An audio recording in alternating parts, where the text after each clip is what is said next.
Que le nom du Seigneur soit loué. Amen. Gloire, louange, honneur à notre Dieu. Alors, le frère l'a dit dans la louange.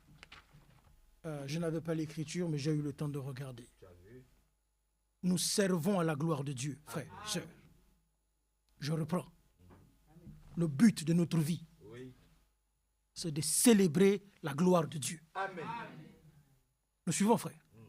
Chacun dans ce monde a un objectif. Il y en a qui vivent pour sauver les animaux, les autres vivent pour sauver la planète. C'est leur but, c'est leur passion, ils vivent pour ça. Mais nous, Dieu a fait quelque chose de particulier avec toi et moi, frère, sœur. Vous suivez? Il aurait pu se contenter de la louange des anges. Quelqu'un peut dire amen. Dieu aurait pu se contenter simplement que les anges au ciel le louent. Vous suivez? Mais il avait un plan plus grand. C'est de te voir, toi, le louer. C'est-à-dire que ta louange, lui, il aime ça. Donc, si toi, tu ne le loues pas, on a un problème, frère, sœur. Nous avons un problème. Nous suivons bien aimés. Alors, on aurait pu le lire, lisons-le rapidement. Je crois que c'est Philippiens. J'ai eu le temps de trouver ça rapidement. Philippiens chapitre 1. Je pense que c'est ça. Philippiens chapitre 1.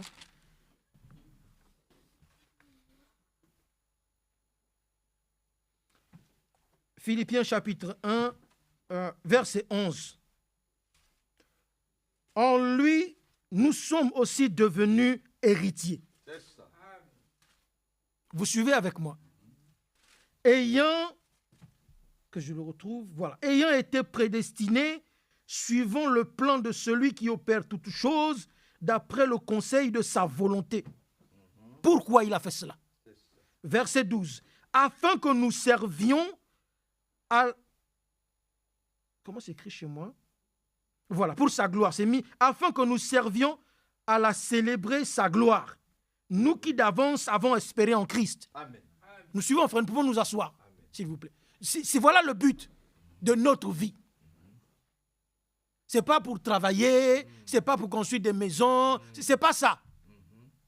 Nous suivons. Amen. Dieu nous a créés, il nous a rachetés, il s'est révélé à nous, c'est pour que nous le louions lui, nous le servions lui, nous le glorifions lui. Et ça doit être l'essence de notre existence. Amen. Vous suivez bien aimé? Sinon on vit pourquoi? Il faut se poser la question. Pourquoi je vis? Chaque jour je me lève, pourquoi? Vous suivez? Amen. Il y a des gens qui ont déjà des plannings sur plusieurs années. Si Dieu veut, tu n'atteindras pas ça.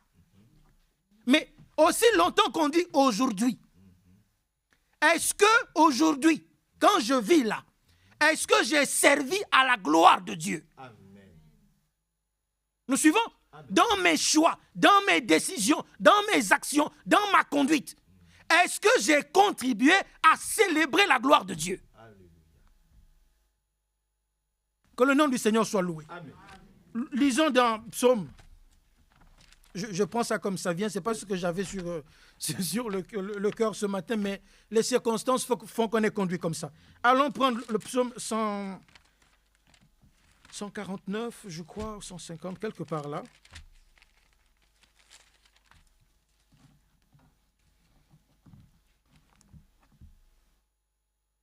Prenons le psaume 148.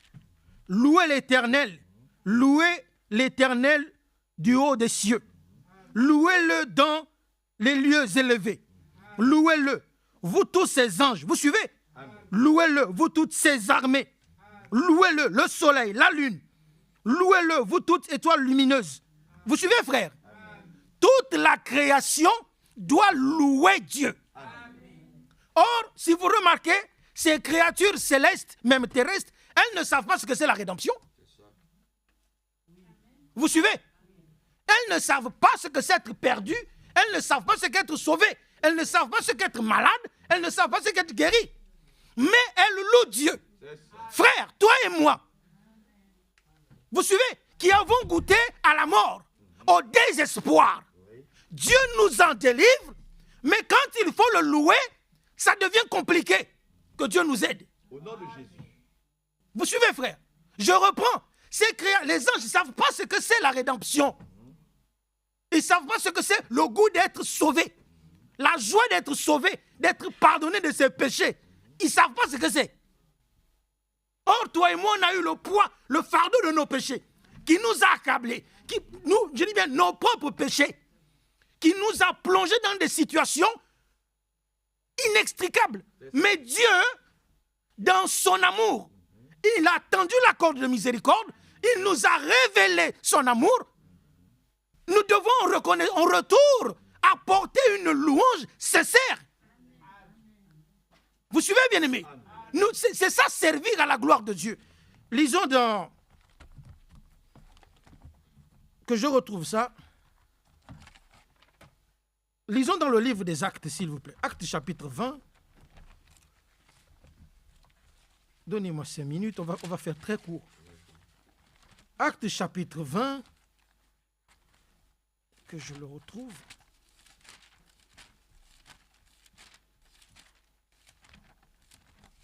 Alors, voilà, on y est.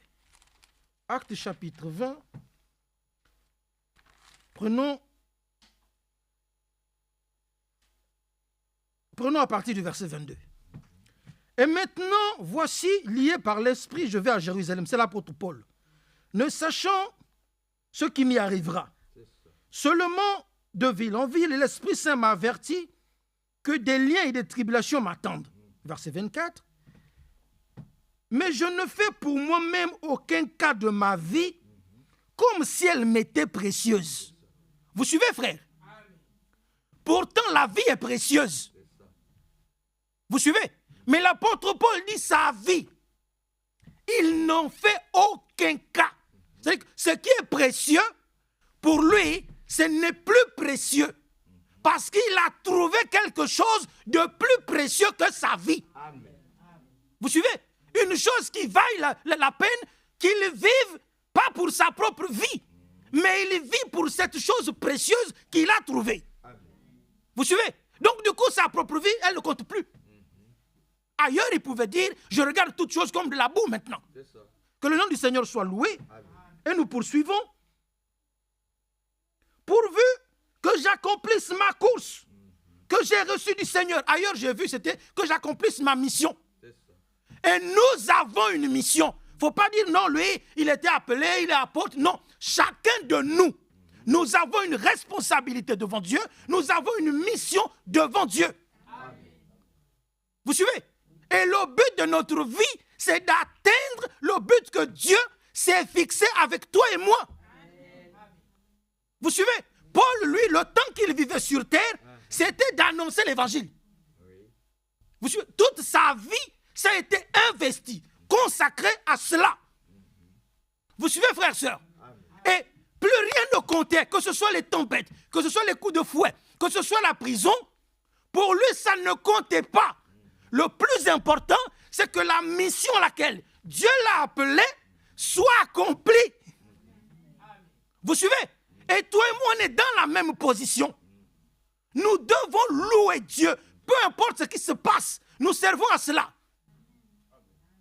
Vous suivez, bien-aimés? Qu'il vente, qu'il neige, qu'il y ait de la tempête à gauche, à droite, Dieu doit recevoir sa louange. Amen. Il doit recevoir sa gloire. Amen. Nous suivons, bien-aimés? Alors, lisons un autre passage de l'Écriture. On aurait pu lire Galates 2, mais allons de l'avant. Allons dans 1 Pierre 4. Que je le retrouve là.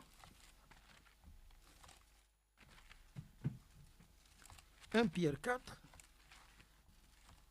Alors, est-ce que je l'ai? Oui, là, par ici. Hop. Voilà. 1 Pierre 4, prenons à partir du verset 1. Ainsi donc, Christ ayant souffert dans la chair, c'est ça? Oui. Ainsi donc, Christ ayant souffert dans la chair, vous aussi, armez-vous de la même pensée. Vous suivez? Toi et moi, on doit savoir cela. Poursuivons. Car celui qui a souffert dans la chair en a fini avec le péché. Nous disons oui et amen. Amen. Afin de vivre, suivez attentivement s'il vous plaît, verset 2. Afin de vivre non plus selon les convoitises des hommes, mais selon la volonté de Dieu, pendant le temps qui lui reste à vivre dans la chair. Nous suivons, frère. Avant de venir à Christ, nous avions une vie, nous avions un temps. Vous suivez? Et ça s'est passé comme ça s'est passé. Mais maintenant que Christ s'est révélé à nous, nous avons un nouveau temps. Vous suivez avec moi? Qui nous reste pour notre vie sur terre. On ne sait pas combien. Vous suivez, frères et sœurs? À partir du moment où chacun de nous a pris l'engagement de donner son cœur, sa vie, son âme au Seigneur Jésus-Christ, nous on a un nouveau temps. Où Dieu maintenant nous donne la possibilité de faire ce que nous n'avions pas pu faire dans le temps où nous vivions sans lui. Vous suivez? Le temps de nous ajuster, de corriger nos voies. Vous suivez? Pour avancer dans la foi, dans l'obéissance, dans l'amour, dans l'humilité. Et ce temps, toi et moi, on ne le connaît pas.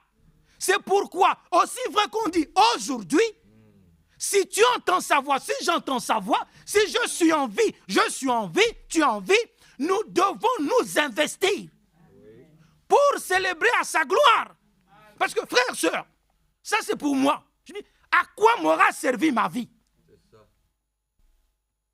Vous suivez, frères et sœurs? À quoi m'aura servi ma vie? Les autres ont lu le témoignage. À quoi a servi leur vie? Vous voyez, bien aimé? Maintenant, toi et moi, à quoi nous aura servi notre vie? Qu'est-ce qu'il y a de mieux que de vivre pour le Seigneur? Frères, sœurs, que les gens me disent que notre vie est ratée. Vous comprenez ce que je veux dire? Parce qu'on ne vit pas comme le monde. Que ta vie est ratée, que tu n'as rien réalisé, que tu es un loser, tous les noms d'oiseaux qu'on donne aux gens. Bien aimé, moi je veux faire comme Paul. Vous suivez? Si tout le reste dans ma vie est un échec, c'est pas grave. Mais il y a une chose pour laquelle, Seigneur, je t'implore. Vous suivez avec moi? Que ton but, ta volonté soit accomplie en moi. Les hommes ne peuvent pas comprendre ça. Donc, qu'ils me ridiculisent, qu'ils me crient, ça c'est leur problème. Mais si je puis par ta grâce, oh alléluia, atteindre le but céleste, c'est-à-dire une vie inutile qui te devient à toi utile. Vous comprenez ce que je veux dire? La vie des hommes, lui il ne sert à rien lui. Mais si je ne sers à rien là, si Dieu lui, il peut atteindre son but avec ça, alors pour moi c'est gagné. Amen. Vous suivez, frère? À quoi ça sert un homme de gagner le monde? Si à la fin, tu perds ton âme. Or, le but pour lequel nous vivons, c'est que notre âme reçoive la vie éternelle et que pendant que nous vivions, elle serve à rendre témoignage à Dieu. Amen. Vous suivez, bien aimé? Ce n'est pas pour les agitations du monde qu'il y a. Laissez le monde faire ce qu'il a à faire. Toi et moi, Dieu a fait une œuvre à part. Nous devons refléter son image. Vous suivez, bien aimé? Gardons ça dans le cœur. Lisons un dernier passage de l'Écriture. Notre Seigneur Jésus-Christ, il n'a pas vécu pour lui-même. Vous suivez? Il n'est pas venu vivre sa propre vie. Dans sa forme divine, glorieuse, il aurait pu rester. Mais la Bible dit qu'il s'est dépouillé. Vous suivez avec moi? Il s'est dépouillé. Et ailleurs, il est écrit, voici, je viens au Dieu pour faire ta volonté. Toi et moi, nous devons pouvoir le dire. Seigneur, je veux vivre pour faire ta volonté. Amen. Seigneur, nous voulons vivre pour faire ta volonté. Si ça n'a pas encore été fait jusqu'à aujourd'hui, Seigneur, aide-moi à cela. Parce que ailleurs, il est écrit que c'est celui qui fait la volonté de Dieu qui demeure éternellement. Amen. Vous suivez avec moi? Que le nom du Seigneur soit loué. Allons dans 2 Corinthiens 5. Et ce sera bon par la grâce de Dieu. 2 Corinthiens chapitre 5. Merci Seigneur. 2 Corinthiens chapitre 5. Prenons, je crois, le verset 14, si j'ai bien marqué ça. Voilà. Car l'amour de Christ nous presse, parce que nous estimons que si un seul est mort pour tous donc sont morts, et qu'il est mort pour tous, afin que ceux qui vivent ne vivent plus pour eux-mêmes. Vous suivez, bien aimé? ceux qui vivent de la mort de Jésus-Christ, là, c'est-à-dire toi et moi, nous ne vivons plus pour nous-mêmes. Nous saisissons, frères et sœurs. C'est-à-dire que quand tu sors des eaux de baptême, là, vous suivez? La Bible dit on va en nouveauté de vie. Ça implique qu'il y a une vieille vie qui ne doit plus être d'actualité. Et quand nous vivons, le temps que nous passons sur terre, le souffle de vie que nous avons, ça doit servir pour Jésus-Christ. Que le nom du Seigneur soit loué, qu'il est mort pour tous, afin que ceux qui vivent ne vivent plus pour eux-mêmes, mais pour celui qui est mort et ressuscité pour eux. Nous suivons ensemble, frères. Nous rendons gloire au Seigneur. Alors, tout simplement pour dire, aujourd'hui, soyons conscients de vivre volontairement pour le Seigneur. Nous suivons. De consacrer volontairement. Consciemment, je suis éveillé. Voilà, je vois ce que je fais. Quand tu signes un chèque, tu n'es pas endormi. Nous suivons, frère, sœur. Quand tu vas signer un contrat de travail, il faut être éveillé. Et c'est pareil, nous nous sommes engagés à servir le Seigneur Jésus-Christ. Et nous lui demandons que pendant le temps de notre vie, lui, il rende témoignage. Vous suivez? À l'engagement que nous avons pris pour lui. Parce que nous ne devons pas juste dire « je vis pour le Seigneur ». Non, ce n'est pas ça, frère. Ça, c'est bien de le déclarer. Mais Dieu, en retour, il faut qu'il atteste que toi et moi, ce que nous faisons, lui est agréable. Et c'est comme ça qu'on prend courage, c'est comme ça qu'on arrange ses voies. Mais si tu ne sais pas, vous suivez? C'est-à-dire qu'on ne cherche pas le retour de celui qui nous a embauchés. On fait. On est à fond du nombre. Mais est-ce que tu sais si ce que tu fais là, c'est dans la bonne voie? À un moment donné, il faut faire pause. Ok, je veux un feedback. J'ai fait ça. Qu'est-ce que tu en penses? Qu'est-ce que j'ai mal fait? Qu'est-ce que je pourrais améliorer? Et avec Dieu, frère, sœur, c'est pareil. Seigneur, comment vais-je faire pour te servir? Vous suivez? J'ai fait ça. Est-ce que tu es d'accord avec? Je voudrais faire ceci. Est-ce que toi, tu es d'accord avec? Voilà vivre pour le Seigneur. Que le nom de notre Dieu soit loué. Nous nous arrêtons là, nous laissons la place à notre ancien. Prions. Bien-aimé Père Céleste, nous venons à toi ce matin, Seigneur, dans la poussière et la cendre. Nous te supplions, aie pitié de nous, Père, ce matin. Vraiment, viens à notre secours. Nous venons, nous l'avons chanté, Seigneur, lavé par le sang de l'agneau.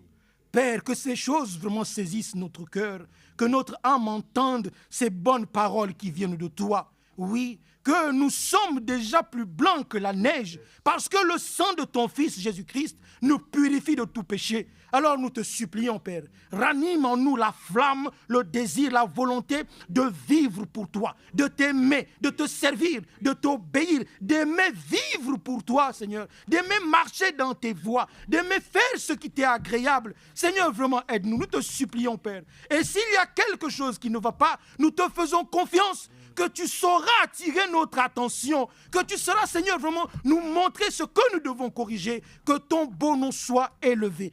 Puisses-tu venir ce matin parmi nous, recevoir tout ce qui t'est dû, la gloire, la louange, l'honneur, la reconnaissance, les acclamations. Père, nous te disons merci pour la rédemption, merci pour le pardon de nos péchés, merci pour la sainte parole révélée, merci Seigneur pour ton amour à Golgotha. Viens ce matin glorifier ton nom parmi nous. Nous te confions ton serviteur, Seigneur, l'être tout entier. Oh, grand Dieu au ciel, puisses-tu le remplir, mais pleinement, et que chacun sous l'écoute de la parole reçoive de toi l'instruction dont il a besoin, la solution à tout ce qui est nécessaire. Toi, tu connais. Alors nous te supplions, Père, l'esprit de l'homme connaît les choses de l'homme, mais l'esprit de Dieu connaît les choses de Dieu. Et l'esprit de Dieu connaît aussi les choses de l'esprit de l'homme. Alors nous te supplions ce matin que ton Saint-Esprit descende sur ton serviteur et que ce qui est dans l'esprit humain, nous qui écoutons, ton Saint-Esprit puisse pointer cela. Nous te supplions, Père. Nous avons besoin d'être délivrés. Nous avons besoin d'être fortifiés. Nous avons besoin d'être boostés ce matin, d'être consolés par ta glorieuse présence au moyen de ta sainte parole. Sois loué, Père, sois célébré. Reçois la louange et l'honneur. Nous te le demandons au nom de ton Fils Jésus-Christ. Amen. Amen. Que Dieu te bénisse.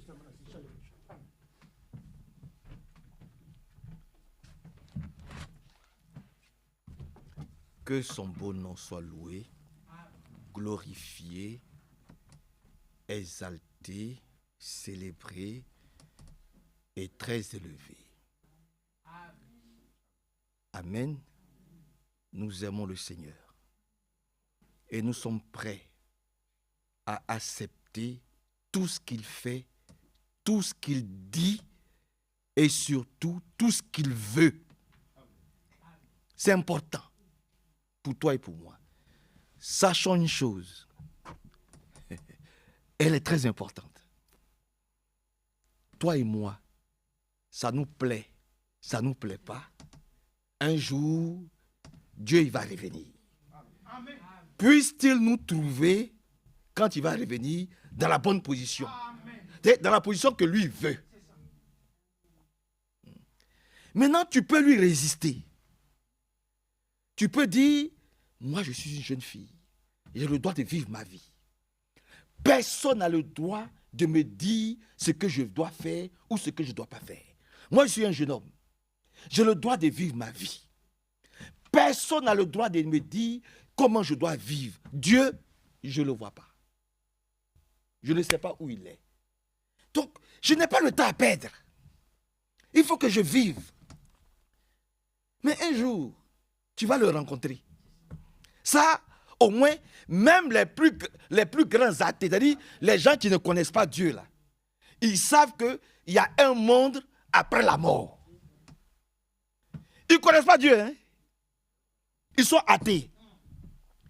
Mais c'est eux-mêmes, dans leur science, ils disent, quand tu meurs là, ta vie ne s'arrête pas. Il y a quelque chose qui va se passer après ta mort.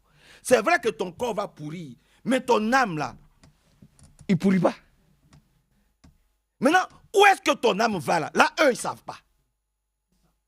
Il n'y a que ceux qui sont assis ce matin là, les chrétiens là, c'est eux qui savent où l'âme ça va. Eux, ils savent, c'est des savants, ils ont réfléchi, ils ont fait leur science, ils ont fait tout ce que vous pouvez imaginer. Ils disent, quand un homme, quelle que soit la maladie qu'il atteint, lorsqu'il meurt, sa vie ne s'arrête pas. Il y a quelque chose qui continue. Pourtant, ce sont des hommes qui ne connaissent pas Dieu.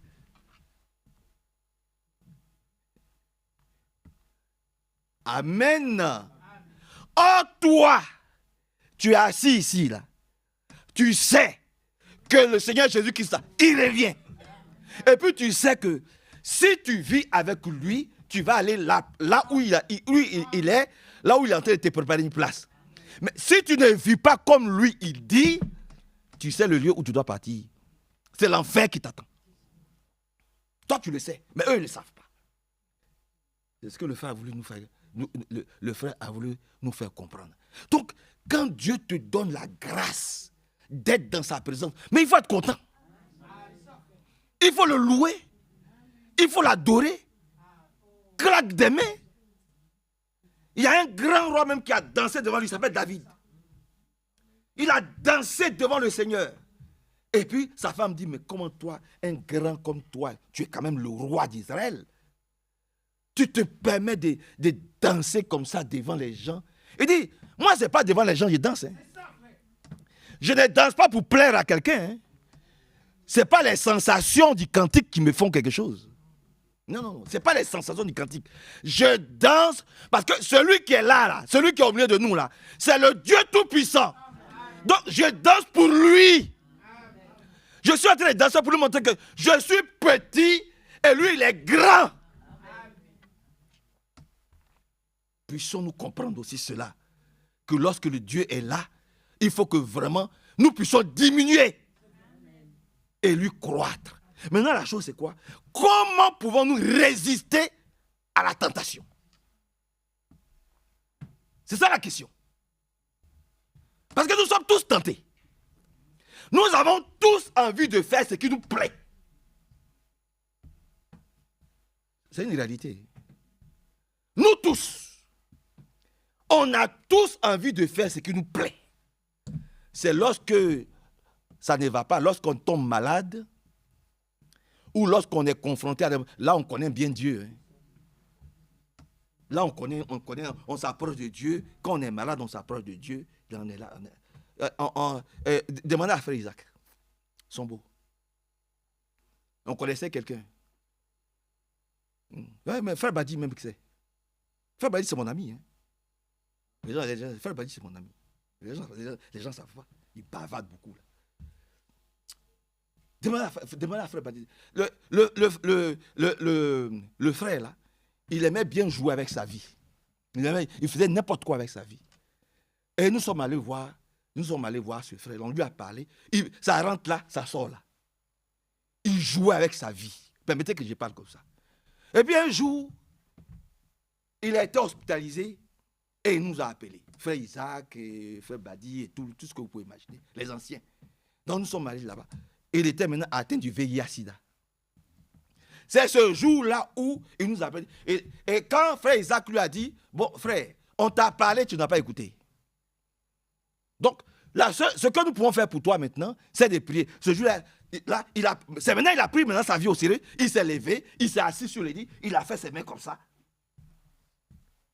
Mais il est déjà atteint. Tu es déjà atteint. Si tu avais écouté au départ, si au départ tu avais pris les prédications au sérieux, tu as voulu vivre ta vie. Mais voilà la vie. La vie du monde, là, elle t'a ouvert les bras grands comme ça. Vous voyez? On ne connaît Dieu que lorsque on est confronté à des problèmes. Là, on prend les choses au sérieux. Mais quand tout semble aller, puis le moment on est là, on vit notre vie, on est là, on mange, on boit. À peine même si on prie, que Dieu vienne à notre secours. Que Dieu vienne à notre secours et que son bon nom soit loué, soit exalté, célébré. Comment pouvons-nous résister à la tentation? Parce que la parole de Dieu dit, résistez-lui d'abord avec une foi ferme. Pour qu'il puisse fuir loin de nous. Mais avant ça, allons dans le psaume 1. Continuons avec ce que... Allons dans le psaume chapitre 1. Dans le psaume chapitre 1. Il y a quelque chose là-bas. Psaume chapitre 1. Comment puissons-nous être heureux ici-bas? C'est de ça qu'il s'agit. Oh, moi je n'ai pas la joie.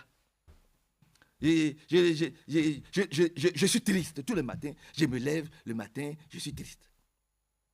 Je rentre à la maison, je suis triste. Je m'ennuie. Moi je ne m'ennuie pas. C'est ce que le frère a dit.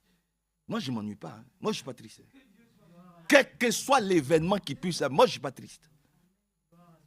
Parce que je sais qu'ici bas là, il n'y a plus une seule place où je peux même mettre la pointe de mon pied. Nous, on vit déjà là-bas. Hein. D'ailleurs, il faut savoir comment ça se passe aussi là-bas. Parce que si tu ne sais pas ce qui se passe là-bas, alors tu vas toujours chercher ce qui se passe ici, en bas ici. Parce que les gens ne lisent pas la Bible. Donc, ils ne savent pas ce que c'est que le royaume de Dieu. À partir de ce moment-là, quand tu ne sais pas ce qui se passe là-bas, comment ça va être là-bas, eh bien c'est sûr que tu vas plutôt t'affectionner aux choses d'en bas. Or la Bible dit, affectionnons-nous aux choses d'en haut. Et non à celles qui sont ici bas. Que Dieu vienne à notre secours. Vous êtes avec moi. Vous êtes là. Prenons le psaume chapitre 1. La Bible nous dit ici dans le psaume chapitre 1, à partir du premier. Heureux l'homme qui ne marche pas selon le conseil des méchants. Voilà. Tu ne marches pas selon ce que les hommes, les organisations ou que sais-je encore proclament comme étant juste. Il y a un seul juste. Il y a un seul bon. Il y a un seul chemin. Il y a une seule vérité. Il y a une seule vie éternelle. Il s'appelle le Seigneur Jésus-Christ. Je n'en connais pas un autre. Maintenant, si toi et moi, nous disons que comme nous sommes dans le monde, nous allons nous engager dans une association ou je ne sais quoi encore, engagez-vous en Jésus-Christ. Je n'ai pas entendu votre amen. Je n'ai pas entendu votre amen. Je vais m'engager. Et aujourd'hui, là, il y a beaucoup de choses qui se passent en Palestine. Donc, je vais rentrer dans l'organisation pour aider les Palestiniens. Oh, aujourd'hui, là, je vais m'engager à Emmaüs. Oh, aujourd'hui, là, je vais m'engager au Secours populaire. Laisse ces choses-là à ceux qui sont chargés de ça. Engage-toi en Jésus-Christ.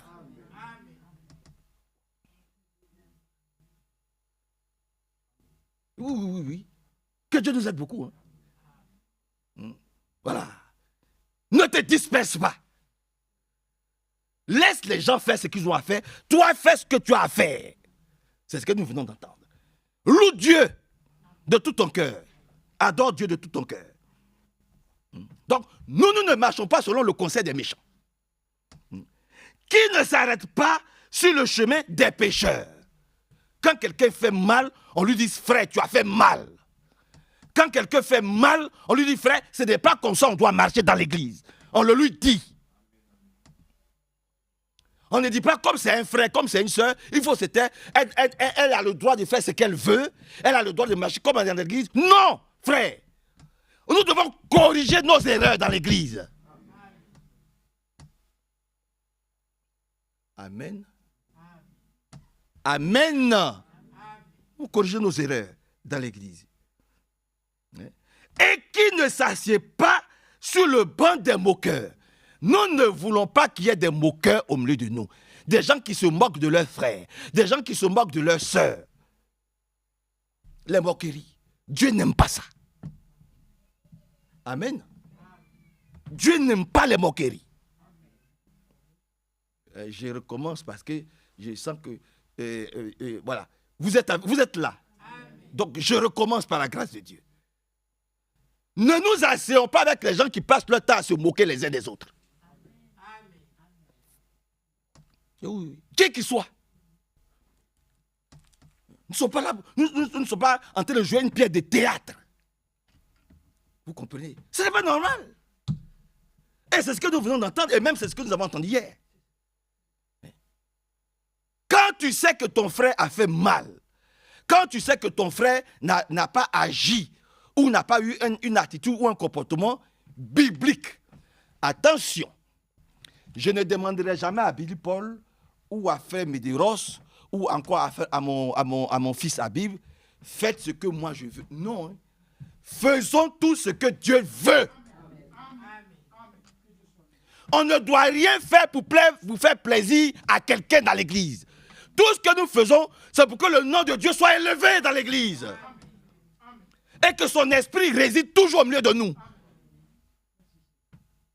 Nous avons un seul chef. Nous avons un seul conducteur. Il y a un seul Saint-Esprit. C'est lui qui doit être au milieu de nous pour nous conduire, pour nous diriger. On n'est pas venu pour faire plaisir à frère Manassé ou à frère Hervé. Ça, je le dis avec toute la force du Saint-Esprit. Il faut que dans l'église, Dieu seul ait le dernier mot. Le premier mot et le dernier mot. Dans l'église. Parce que c'est son église. Personne n'allait vous chercher là où vous étiez. Ni moi, ni Hervé. Ce n'est pas nous qui sommes allés vous chercher quand vous étiez dans la boue. C'est le Seigneur lui-même qui allait vous chercher. Donc, vous n'appartenez à personne sauf à lui seul. Que Dieu vous bénisse. Que son beau nom soit vraiment glorifié, exalté et très élevé. Matthieu chapitre 4. Il s'agit de résister à toute forme de tentation. Vous êtes d'accord avec la parole de Dieu? Vous aimez la parole de Dieu? On peut avancer un peu? Allons dans le livre de Matthieu chapitre 4. Qu'est-ce qui s'est passé là-bas? Que Dieu vienne à notre secours. Matthieu chapitre 4. Il est dit ici, pour aller vite, on dit, on peut même commencer à partir du verset 1. Alors Jésus fut amené par l'Esprit. Bon, déjà, ce n'est pas le démon qui a amené Jésus. C'est le Saint-Esprit qui a amené Jésus dans le désert. Voilà. C'est mis ici. Hein? Alors Jésus fut amené par le Saint-Esprit dans le désert pour être tenté par le diable. Et le diable va nous tenter tous. Et d'ailleurs, il nous a déjà tentés. Ah oui. Il va envoyer beaucoup de choses. Oh frère, permettez que je n'aille pas. Et que Dieu nous bénisse. Si le Seigneur lui-même a été tenté, ce n'est pas toi et moi qui n'allons pas être tentés. Surtout dans ce monde de lumière. où tout brille. Vous comprenez? Seigneur, viens à notre secours. La Bible dit, pour être tenté par le diable, il jeûna 40 jours et 40 nuits, puis il eut faim. Ah, il a jeûné 40 jours. On dit, venons samedi, on va jeûner 2 heures. Il y en a déjà qui commencent à réfléchir. Quand on dit jeûner, là, ça ne veut pas dire tu dois bourrer ton ventre de midi. Hein? Bon, je vais prendre une journée. Toute la journée de vendredi, je vais manger. Hein? Et puis comme ça, samedi, voilà, je vais venir. Non, monsieur. Que Dieu nous aide beaucoup. Vous êtes avec moi. Vous êtes là. C'est pas comme ça. Hein? Et puis samedi, on vient, on est déjà lourd. On a tellement mangé vendredi que samedi, on est déjà lourd. Voyez-vous, on n'a pas faim. Non, ce n'est pas une question d'avoir faim. La Bible dit, Jésus eut faim. Voilà. Donc, il faut que toi et moi, nous puissions être prêts et prêtes, pas que nous ayons faim. Ou, si nous avons faim de la présence du Saint-Esprit. Que Dieu nous aide beaucoup. Supportez-moi. Je vous aime beaucoup. Alléluia. C'est pour que le diable ne nous trahisse pas. Et que vendredi, on mange. Et puis, on est là. Non, frère. Jésus a jeûné. Et il a eu faim. Maintenant, le tentateur arrive. La Bible dit, le tentateur s'approcha et lui dit, si tu es fils de Dieu, ordonne à ces pierres que ces pierres deviennent du... Oui. Le tentateur va utiliser toujours la parole de Dieu. Mais on sait que c'est le tentateur, on sait que c'est le diable. Le diable aussi connaît des versets bibliques. Et il est capable d'utiliser des versets bibliques pour te séduire. Quand la prédication vient, tu es capable de penser, oui, mais c'est dit. Mais est-ce que dans Jean là-bas, il n'est pas dit autre chose? Non. Laisse la prédication dans le contexte dans lequel Dieu est en train de te parler. Ne te disperse pas. Vous comprenez? Laisse ce que Dieu est en train de te dire maintenant. Ne va pas chercher 2 Corinthiens chapitre 4. Ne va pas chercher pour essayer de contredire ce que le Saint-Esprit est en train de te dire maintenant. Amen. Que Dieu soit loué, glorifié et exalté. Il y a différents types de tentations. D'abord, il y a la tentation des yeux. Satan, quelquefois, il utilise beaucoup nos yeux pour nous tenter. Oh, frère Billy Paul a une belle voiture. Hein? Oh, frère Billy Paul a un bon appartement. Oh, vraiment. Il ne nous tente pas les yeux. Oh, frère Joseph a une belle voiture. Oh, mais c'est quelle chaussure ça, frère Joseph? Le diable, il te dit, voilà, tes yeux. Tu es en train de regarder la nouvelle jupe de la sœur Béba. Oh, sœur Béba, elle a de belles lunettes. Hein? Le diable, il est comment? Que Dieu crucifie nos yeux.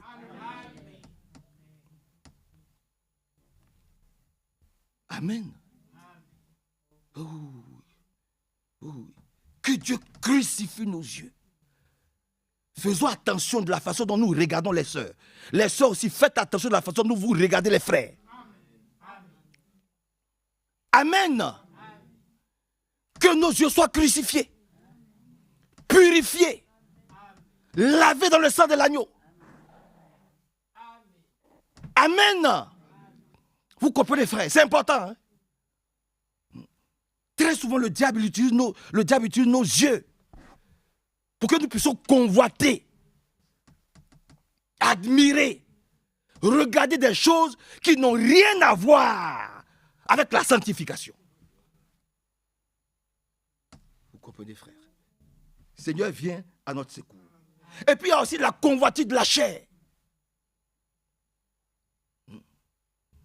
Le diable aussi, il nous tente, comme on dit, le Seigneur a eu faim. Alors tout de suite, il va venir, il va attaquer le Seigneur dans la chair.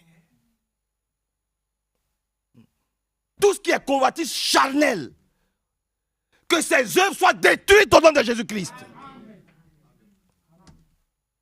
Vous comprenez? C'est important. Seigneur, viens à notre secours. Et puis il y a quelque chose d'aussi très, très, très terrible. C'est que beaucoup aiment attirer l'attention sur eux. Ça aussi, c'est un mauvais esprit.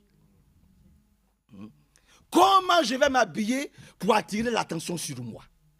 Où est-ce que je peux m'asseoir pour attirer l'attention sur moi? Qu'est-ce que je peux dire? Comment je peux parler? Comment je peux me tenir? Il faut que l'attention soit attirée sur moi. C'est un démon. La Bible dit qu'il n'avait rien pour attirer le regard. Oh, ben, je recommence. Parce que votre amen est faible ce matin. Que Dieu nous aide. Attirer, chercher à attirer l'attention sur soi. Amen. Ce qui est pour toi là, personne ne pourra te le prendre. Donc, tu t'inquiètes pour rien. Si c'est ta femme, tu l'auras. Si c'est ton mari, tu l'auras. Tout ce que Dieu a prévu pour toi dans son plan là, tu l'auras. Personne ne pourra t'arracher cela. Toutes tes bénédictions, c'est-à-dire que le plan est déjà tracé. Ta guérison, ta sanctification, ton baptême du Saint-Esprit et de feu. Toutes tes bénédictions, tout c'est pour toi. Personne ne peut t'arracher ça. Cherche à attirer les regards de Jésus sur toi. Pas les hommes. Alors elle était là, elle avait un problème de femme, frère Joseph. Oui, elle avait un problème de femme. Il y avait du monde, hein. il y avait les apôtres. Hein. Et il y avait les apôtres. Hein. Ils étaient autour de lui. Mais elle ne cherchait pas à attirer l'attention des apôtres vers elle. Hein. Elle, ce qu'elle voulait, c'est de toucher le Seigneur Jésus. Et lorsque tu es ici, ce n'est pas une question d'attirer le regard de Manassé, d'attirer le regard d'Hervé, d'attirer le regard de Billy Paul sur toi. Pour montrer que, tu vois, regarde mon travail, regarde comme je suis. Non, c'est pas ça. Quand tu es ici, c'est le regard de Jésus-Christ. C'est le regard que tu dois chercher. Je parle à quelqu'un.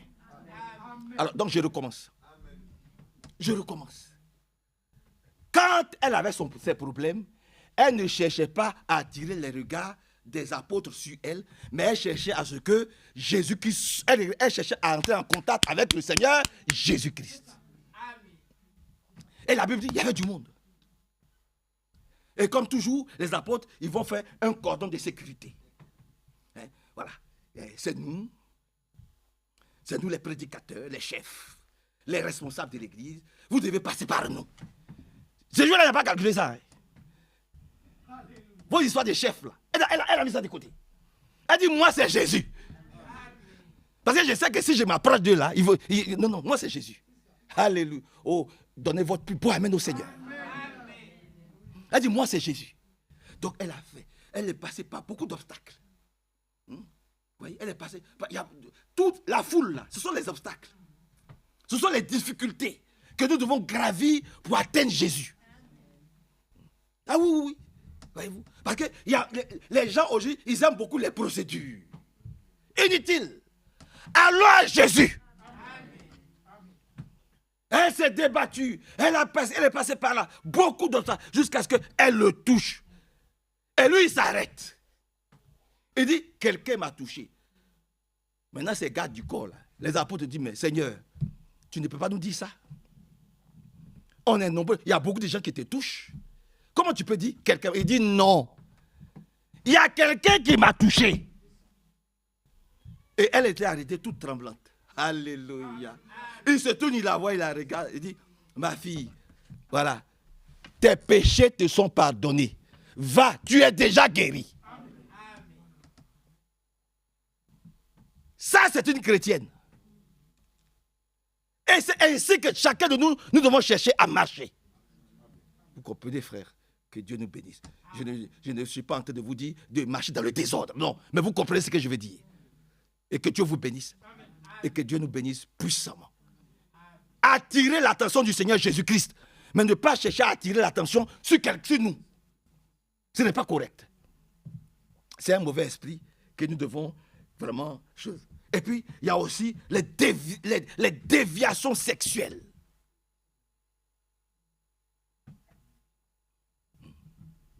Oui. Ah, vous croyez que j'ai peur de vous? Je n'ai pas peur de quelqu'un. Moi, je parle. Les déviations sexuelles. Il y a beaucoup de gens qui ils préfèrent avoir... Ouais. Mais pourquoi est-ce qu'on parle de Sodome et de Gomorrhe? Dans Sodome, il y a sodomie.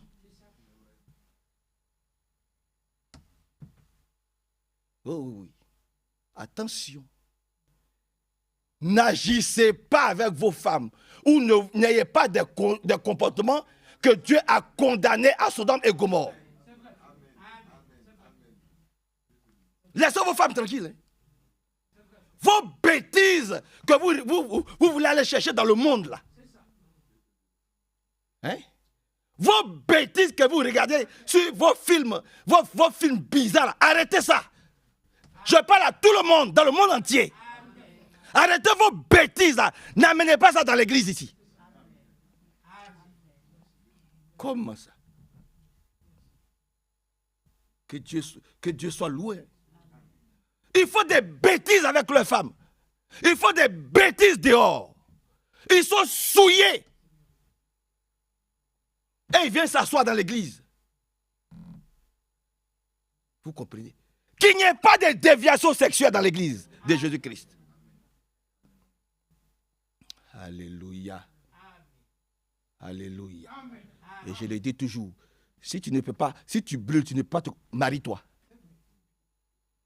Nous, on s'est mariés jeune, on s'est mariés à 21 ans. Ça fait 42 ans que je suis marié. Si vous savez que vous ne pouvez pas, mariez-vous. Et vivez propre dans votre couple. Qu'il n'y ait pas de déviations sexuelles dans vos couples. Et que Dieu nous bénisse. Et que son beau nom soit loué, glorifié, exalté. Il y a aussi l'orgueil de la vie qui doit être banni du milieu de nous. Il y a des chrétiens très orgueilleux, très fiers, très hautains. Vous comprenez? Des chrétiens très fiers, hautains. Oh Seigneur, délivre. L'orgueil précède la chute.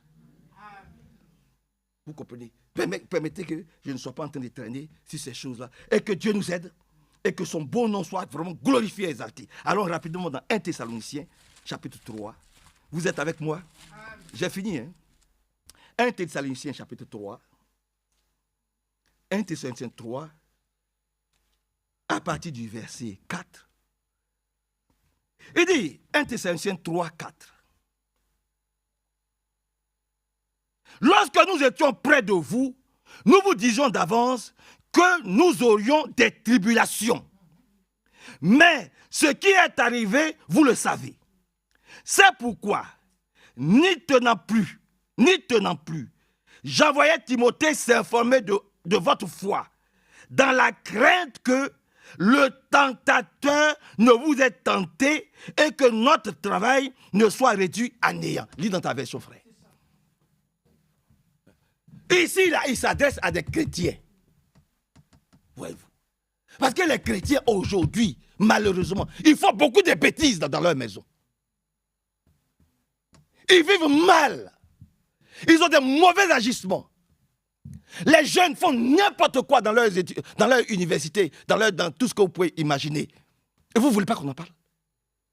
Et après, on revient, on se met comme ça, on dit, Seigneur, pardonne-moi. Mais l'exact que tu as posé, c'est prémédité.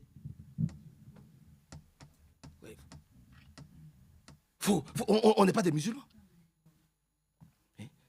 Ils font mal et après ils viennent, oh Seigneur, aie pitié de moi. Non, non, non. Résistons au mal. Oui, frère. Et lorsque nous étions auprès de vous, oui, nous vous annoncions d'avance que nous serions exposés à des afflictions. Nous sommes exposés à beaucoup d'afflictions et à beaucoup de tentations. Nous tous. Voilà, nous tous. Voyez-vous. Nous tous. Il y a beaucoup de tentations. Mais ce qu'il ne faut pas, c'est la suite. Lis, continue. Nous serions exposés à des afflictions, comme cela est arrivé et comme vous le savez. Voilà. Continue. Ainsi, dans mon impatience, j'envoyais quelqu'un pour m'informer de votre foi dans la crainte que le tentateur ne vous ait tenté et que nous n'ayons travaillé en vain. Frère, j'espère que nous n'allons pas continuer à croire en vain. Parce que la parole de Dieu qui vient, il faut qu'elle puisse vous bousculer. Il faut qu'elle puisse vous secouer. Il faut qu'elle puisse vous transformer, nous changer, nous épurer. Mais si la parole de Dieu est prêchée, si elle ne nous dit rien, mais c'est que nous ne sommes pas des enfants de Dieu. Parce que à Jérusalem, ce jour-là, lorsque le Saint-Esprit est descendu et qu'ils se sont mis à parler dans des langues de tous ceux qui étaient là, ils entendaient la parole. Ils ont dit, homme frère, qu'est-ce que nous... La Bible dit, ils ont été vivement touchés par les Écritures. Une petite prédication. Ils ont été vivement touchés. Mais aujourd'hui, ça fait combien d'années nous sommes dans le message et le message ne nous dit plus rien. Nous continuons à vivre comme nous avons envie de vivre. Il y a des moqueurs, il y a des moqueuses dans l'église. Et ils veulent aller au ciel. Vous avez vu ça où? Dans quelle Bible? Montrez-moi. On se moque, on critique, on pose des jugements. On fait tout pour que les frères qui disent Amen ne disent plus Amen.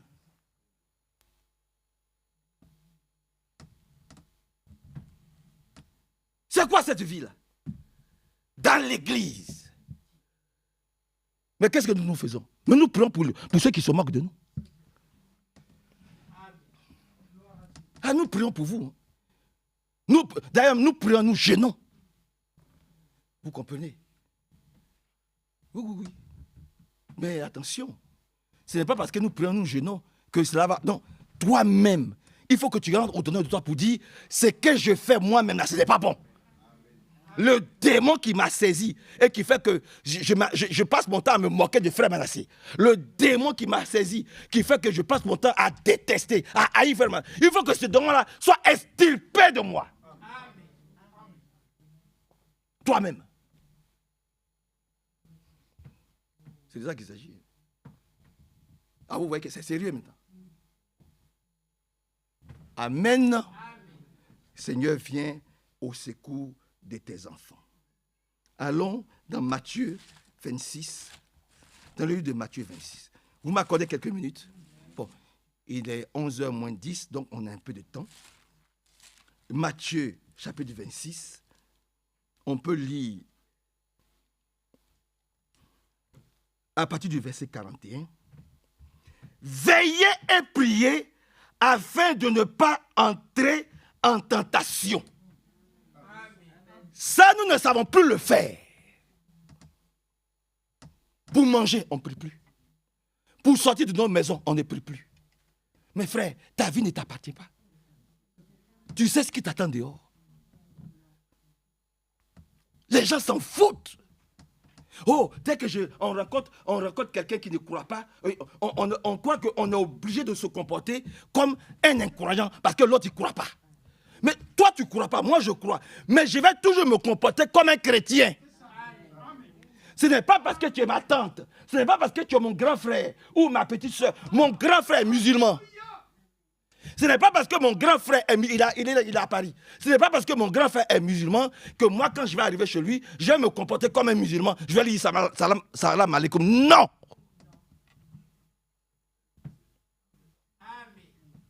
Pourquoi je vais lui dire salam alaikum? Pour lui montrer pour lui montrer qu'il est mon grand frère. Non, non. Je lui dis bonjour grand frère. Dieu te bénisse. Je vais me comporter comme un chrétien. Je ne vais pas rentrer dans le jeu musulman. Non.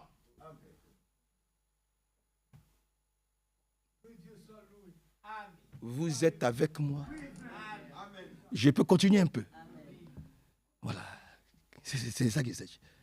Ce n'est pas parce que je suis arrivé au village. On me dit qu'il y a un décès dans mon village. On dit mon grand-père est décédé ou ma grand-mère est décédée, que tout le monde doit couper ses cheveux. Moi aussi, je dois couper mes cheveux.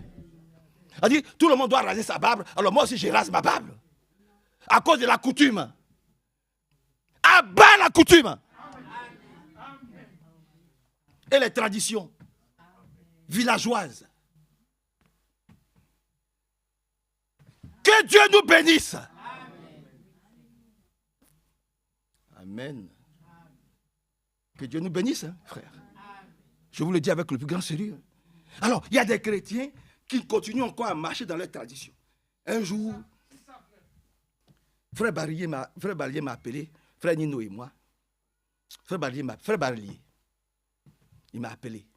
Il m'a dit, il y a un frère qui est à Lyon là-bas. Sa femme s'est jetée du 4e étage. Mais elle n'est pas morte. Ses 2 jambes sont cassées. Donc, comme tu es à Lyon, occupe-toi de ça. Donc, je prie, frère Nino, on est allé. Nino est là, Nino suit. On est allé la voir. C'est ce que je vous dis, il y a 20 ans derrière. Il y a 20 ans. On est allé voir la sœur. Elle nous a expliqué que son mari la trompait. Il y a plus de 20 ans même. Parce qu'on était à l'époque dans le salon du frère Nino. Son mari la trompait. Et j'ai convoqué le frère. J'ai dit, frère, viens. Ta femme me dit que tu la trompes. Voilà pourquoi elle a voulu se suicider. Il dit, oui, c'est vrai.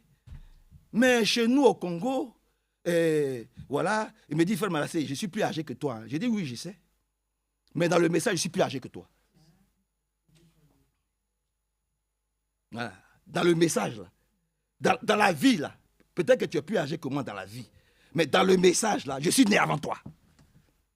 Là, c'est un. Deuxièmement, je suis prédicateur. Ancien de l'église de Lyon. Donc, il a poussé. Il m'a dit, tu sais, chez nous, dans notre famille au Congo, là-bas, mon grand-père a plusieurs femmes, mon père a plusieurs femmes. Donc, dans notre tradition, là, on a le droit d'avoir plusieurs femmes. J'ai dit, oh frère, tu n'as rien compris. Il m'a dit, dans notre tradition, on a le droit d'avoir plusieurs femmes. Je dis, Donc, depuis que tu es dans le message, là, tu me dis que toi, tu es comme une vieille biche. Depuis que tu es dans le message, là, toi, tu continues à marcher dans tes traditions ancestrales. Mais frère, c'est que tu n'es pas un chrétien. Jusqu'à ce que ta femme essaie de se suicider. Et ça ne te dit rien. Voilà où nous en sommes aujourd'hui, dans le message. Ils trompent leurs femmes à cause de leur tradition. Mon grand-père a eu plusieurs femmes. Mon père a eu plusieurs femmes. Donc moi aussi, j'ai le droit d'avoir plusieurs femmes. Et puis, frère Manassé, tu es là, tu bavardes. Où c'est écrit que David avait... Tu te compares à David, toi? Toi, tu peux te comparer à Abraham, toi? Mais vraiment que Dieu vienne au secours de ses enfants. Vous comprenez? C'est sérieux. C'est vraiment sérieux. C'est vraiment sérieux, frère. Changeons de comportement. Que Dieu nous aide. Nos histoires de traditions, de coutumes, là, mettons ça de côté. Au nom de Jésus-Christ. Vous comprenez? Mettons ça de côté. Nos histoires quand on est en famille, on pense qu'on est obligé de faire comme les autres. Tu n'es pas comme les autres. La Bible dit que tu es la lumière du monde. Tu es le sel de la terre. C'est toi qui dois attirer les gens vers la lumière. Et c'est pas eux qui doivent t'attirer dans leurs ténèbres. Que le Seigneur soit loué, glorifié et exalté. Verset 41, il est dit ici, permettez que je veillez et priez afin de ne pas entrer en tentation. L'esprit est bien disposé, mais la chair est faible. Dans le livre de Jacques, chapitre 1, permettez-moi d'avancer rapidement. Dans le livre de Jacques au chapitre 1, Jacques au chapitre 1, Jacques chapitre 1, verset 12. Je vais voir dans l'autre version comment c'est écrit. Viens lire ça dans cette version. Viens. Je ne sais pas comment c'est écrit dans cette... Jacques chapitre 1. Excusez-moi, je suis en train de voir comment c'est écrit. Jacques 1, verset 12. Voilà, ici c'est dit ici. Verset 12. Heureux est l'homme qui demeure ferme dans l'épreuve. Oui. C'est ça. Comme ça, Quand ton grand frère, ta grande soeur, ton oncle, ta tante, tu arrives, et puis ils te disent, toi là, si tu ne changes pas là, tu vas voir, hein, ici là, nous on est musulmans. Mon grand frère, quelquefois, il me dit ça. Hein. Et puis ici là, chez moi ici, on est musulmans. J'ai dit oui, ici là, je suis pas chez toi, je suis dans la maison de mon père. Si je vais chez toi à Paris là-bas, chez toi là-bas, avec tes femmes là-bas, je reste tranquille parce que je suis chez toi. Mais tant qu'on est dans la maison de mon père, là, de notre papa, là, j'ai le droit de manifester ma foi. Et j'ai le droit de ne pas t'écouter. Il faut qu'on reste ferme pour que Dieu nous agrée. Mes deux frères sont musulmans. Et donc je sais de quoi est-ce que je parle. Que Dieu nous bénisse. Alors on va, on égorge le mouton, et voilà ta part, et puis on mange le mouton. Mais il faut lui expliquer que ce qu'il est en train de faire, c'est faux. Mouton de sacrifice. Depuis quand tu as vu ça? L'agneau de Dieu a déjà ôté tous nos péchés. Il faut lui expliquer cela. Que Dieu soit loué. Oh, j'aurais voulu parler un peu de ça. L'agneau de Dieu a déjà lavé, nous a déjà purifié de tout péché. Demandez-lui le mouton là, où il est quitté. Comment il a fait pour être là? Qui l'a fait venir là? Pour que Abraham puisse l'égorger. Qui l'a fait venir là? Posez-leur la question. Ils ne savent pas. Que Dieu soit loué. Glorifié. Donc, heureux est l'homme qui demeure ferme dans l'épreuve. Car, après avoir prouvé sa fermeté, il recevra la couronne de victoire. Plus tu demeures ferme dans ce que tu as cru. Quand tu dis je suis chrétienne là, je suis chrétien, ce n'est pas avec la bouche seulement. C'est dans tes actes, dans tes comportements de chaque jour.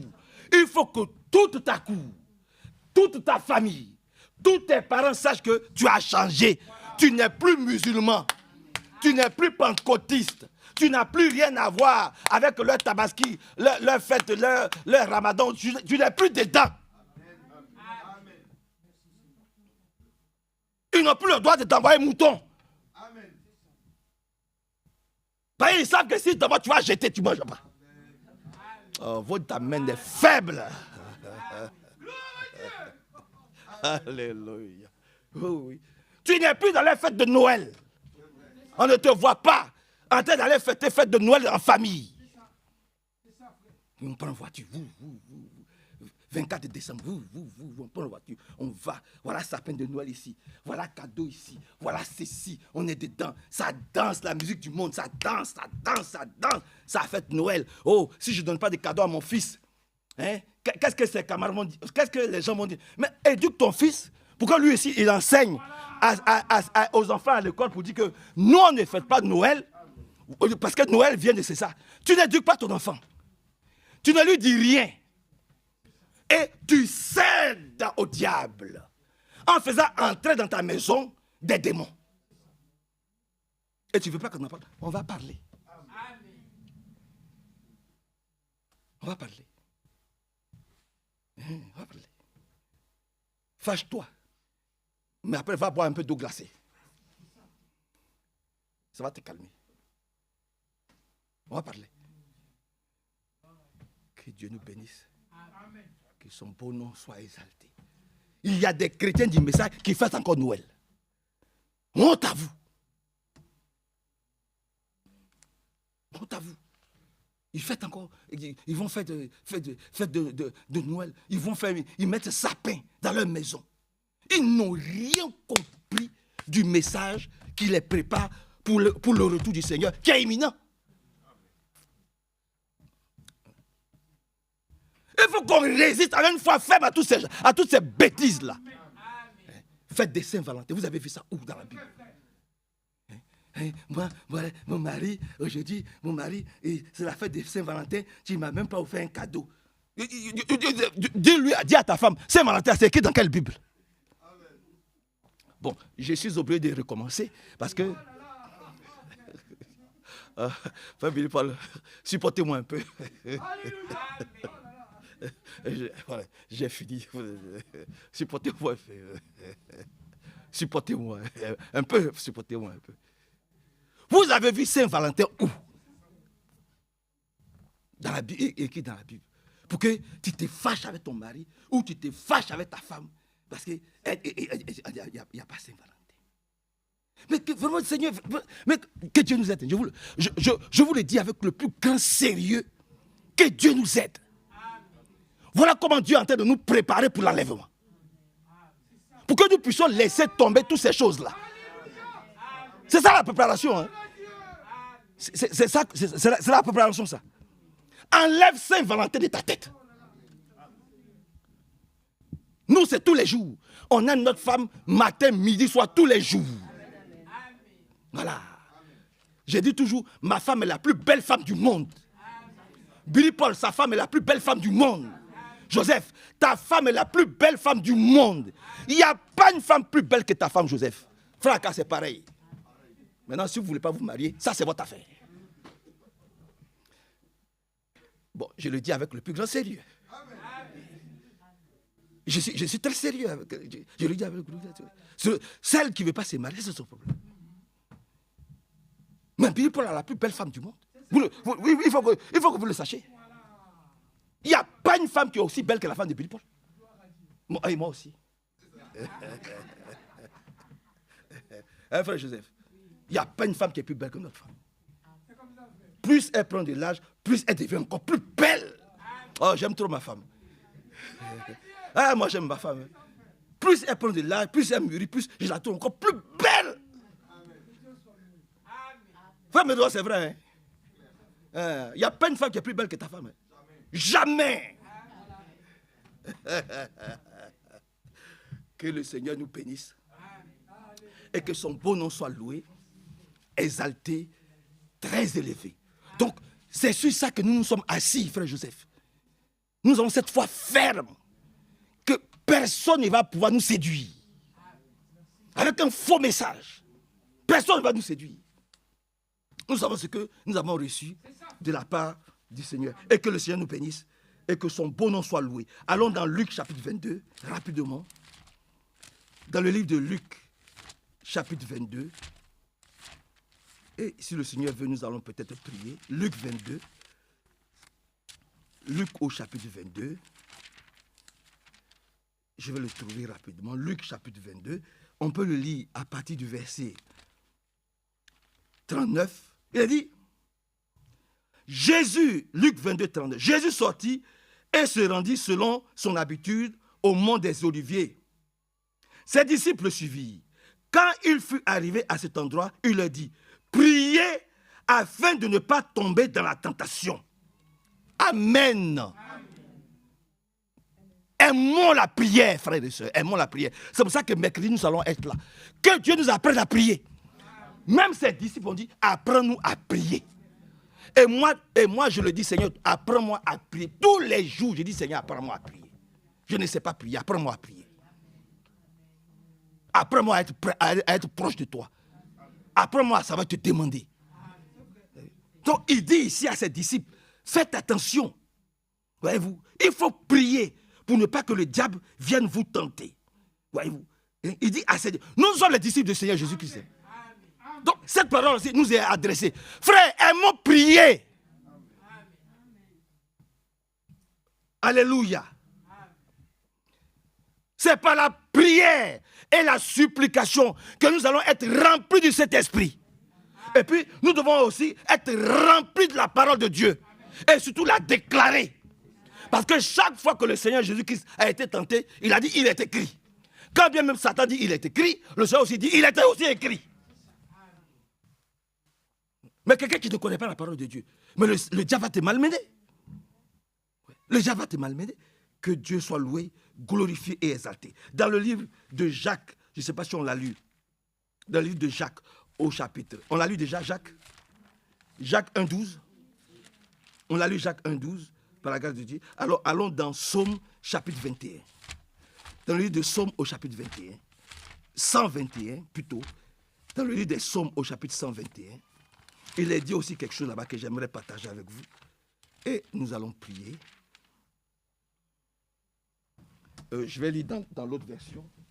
Elle est plus proche dans la version. Dans le livre des Psaumes, au chapitre 121, Psaume 121, il est dit ici, je lève les yeux vers le Seigneur Jésus-Christ. Je préfère le dire, c'est comme ça. Nous levons les yeux vers lui. Parce que nous avons les regards fixés sur lui. Psaume 16. Nous tournons notre face vers lui. Devant quelle montagne je vais lever les yeux? Moi, je lève les yeux vers le Seigneur Jésus-Christ. Donc, il faut comprendre l'esprit. Nous tournons nos regards vers lui. Je lève les yeux vers mon Seigneur Jésus-Christ. Mais d'où me viendrait le secours? Maintenant, il répond, le secours me vient du Seigneur Jésus-Christ. C'est lui qui a fait les cieux et la terre. Il ne permettra pas que ton pied chancelle. Oh, donne ton plus beau amen au Seigneur. Lorsque tu lèves les yeux vers Dieu, lorsque tu tournes ta face vers lui, lorsque tu pries, lorsque tu jeûnes, lorsque tu te confies en lui, il ne permettra jamais que tu chutes. Il ne permettra pas. C'est écrit, il ne permettra pas. Tu auras des épreuves. Mais dans toutes tes difficultés, dans toutes tes épreuves, il ne permettra pas que tu chutes. Il ne permettra pas que tes adversaires dominent sur toi. Et puis, quel que soit l'endroit. Les petits enfants de frère Badi est là. Un jour, frère Badi. Oui. Je vais donner un témoignage. Allez lui demander. Frère Badi, quand il travaillait à la cible, chaque midi, j'allais manger avec lui. Et puis, on avait des petites Bibles. Quand on finissait de manger au restaurant de la cible, on allait évangéliser. On allait évangéliser, on allait parler aux gens. On avait des petites Bibles. Et puis, un jour, il nous racontait le témoignage. Il était assis avec ses patrons. Et puis, le téléphone a sonné. Son patron lui a dit, prends le téléphone, dis que je ne suis pas là. Frère Badi a dit, lui, il ne peut pas dire ça. Son patron lui a dit, pourquoi? Il dit, mais parce que je suis un chrétien. Il dit, moi, je ne peux pas mentir. Je ne suis pas un menteur, je ne peux pas mentir. Son patron lui dit, il dit, non, moi, je ne peux pas mentir. Il dit, prends le téléphone. Frère Badi a pris le téléphone. Il a dit, voilà, c'est mon patron qui dit de prendre le téléphone. Il est là, mais il m'a dit de dire qu'il n'est pas là. Et puis il a raccroché.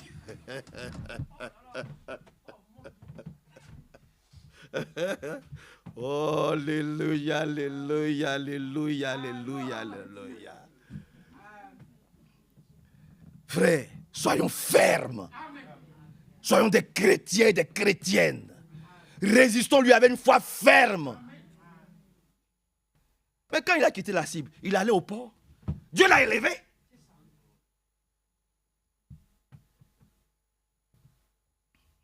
Dieu l'a élevé. Que Dieu nous bénisse. Que Dieu nous protège. Ayons une foi ferme. On sait ce qu'on a aujourd'hui, on ne sait pas ce qu'on a demain. Mais Dieu, il sait. C'est pour ça qu'aujourd'hui, si on est avec lui, quelle que soit l'épreuve, quelles que soient les difficultés, il permettra que nous soyons toujours en haut. Alors il dit, je lève les yeux vers les montagnes. D'où me viendra le secours? Et puis lui-même il répond, le secours me vient de l'Éternel. Amen. Qui a fait les cieux et la terre. Ah bon? Donc l'univers là, appartient à l'Éternel, à Dieu. C'est le maître. C'est le Dieu incontesté, incontestable de tout l'univers. C'est celui-là qui t'a choisi, toi, Sœur Shabbat. Ne l'oublie pas, hein. Celui qui a créé les cieux, celui qui a créé la terre, il a créé tout là. C'est lui qui a dit, Shama, là, tu es ma fille. Et puis d'ailleurs, je vais te marier. Tu as vu comment il est bon? C'est lui. C'est lui qui dit que c'est lui qui te protège. C'est lui qui te garde. Et puis il dit, tu es comme la prunelle de ses yeux. Et c'est encore lui qui a donné sa vie pour toi. À cause de toi, il est venu ici, il s'est tissé un corps d'homme pour dire, il faut que je meure pour que Shama soit sauvé. Pour que les péchés de Shama soient pardonnés. Ce n'est pas un mouton qui peut laver tes péchés. chaque année. Vous êtes avec moi? Hein, Joseph? L'agneau de Dieu qui ôte le péché du monde est déjà venu il y a 2000 ans. Il a pris sur lui tous nos fardeaux, tous nos péchés, toutes nos faiblesses, tous nos manquements. Il a pris même la mort. La mort même a peur de nous. La mort ne veut pas que tu meurs. La mort a peur de toi. Les gens ne savent même pas, ils tremblent.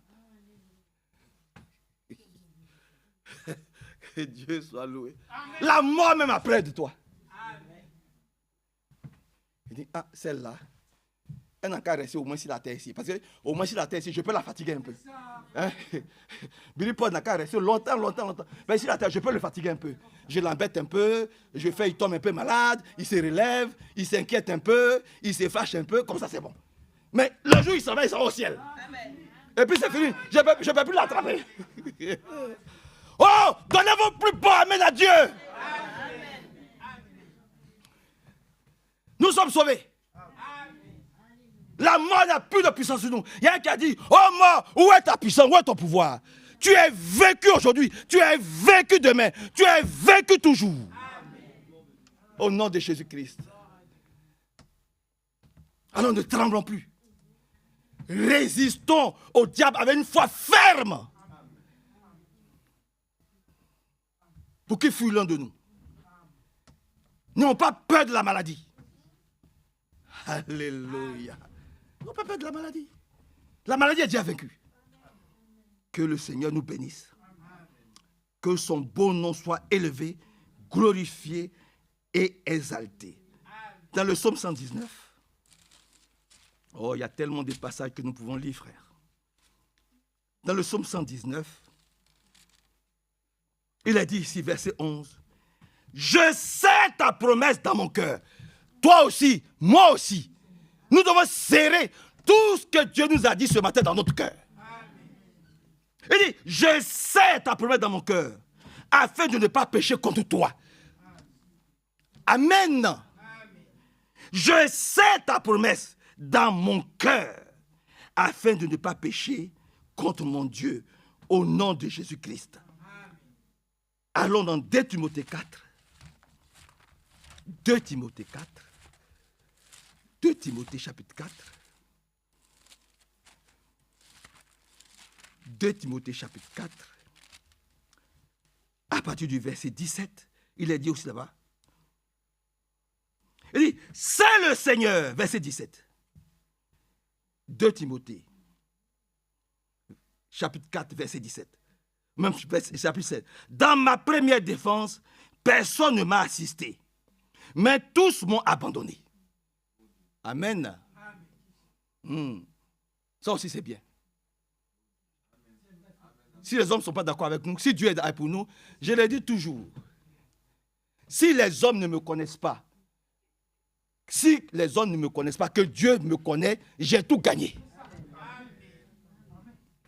Si les hommes ne me défendent pas, que Dieu seul me défend, mais c'est ce que je veux. Voilà. Si les hommes ne me défendent pas, si les hommes me tournent le dos, mais si tout seul, je suis lié, attaché, reconnu par Dieu lui-même, mais on a tout gagné, frère. Amen. Que le Seigneur soit loué, amen, glorifié et exalté. Donc il dit ici, dans ma première défense, personne ne m'a assisté, mais tous m'ont abandonné, qu'il ne leur soit pas tenu compte. Vous voyez? Et puis il a l'amour dans son cœur. Ouais. C'est l'apôtre Paul, il a l'amour. Il ne maudit pas ses frères qui l'ont abandonné. Et hier, nous avons entendu, il faut prier pour ceux qui nous persécutent. Il faut que nous ayons l'amour de prier les uns pour les autres. Maintenant, verset 17, il dit, c'est le Seigneur qui m'a assisté. Oh, c'est pas la meilleure chose, ça. Il dit, c'est le Seigneur qui m'a assisté et qui m'a fortifié afin que la prédication soit portée par moi à sa plénitude et entendue de tous les païens. Et j'ai été délivré de la gueule du lion. Alléluia, et j'ai été délivré. Quand Dieu lui seul te soutient, il est suffisant plus que de 10 000 chrétiens. Quand Dieu lui seul prend position pour toi, tous les autres là, c'est inutile. C'est lui qui nous délivre de la gueule du lion. Vous comprenez, frère? C'est important. Hein? C'est important. Que Dieu soit loué.